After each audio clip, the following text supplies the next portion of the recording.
Welcome to Not Milk Never Milk. Subscribe if you're lactose intolerant. You start by securing work.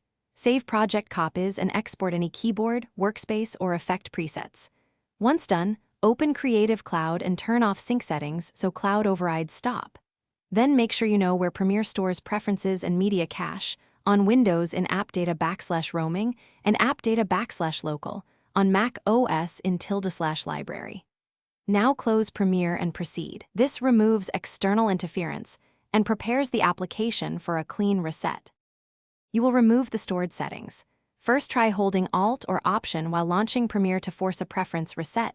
If that fails, quit the app and delete the preference folders manually. Delete the roaming and local Adobe Premiere Pro directories and fully clear the media cache and media cache database folders. This removes corrupted cache and workspace data. Also remove the GPU cache if present. Make sure permissions allow deletion. If not, adjust file ownership before continuing. You now relaunch Premiere. The app rebuilds default preferences and a fresh media database, returning to the factory state.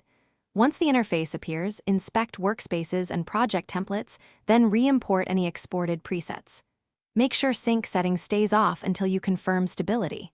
If something goes wrong, check file permissions, restore from the project's autosave folder, or reinstall Premiere. Troubleshooting tip: if projects fail to open a new project and import sequences.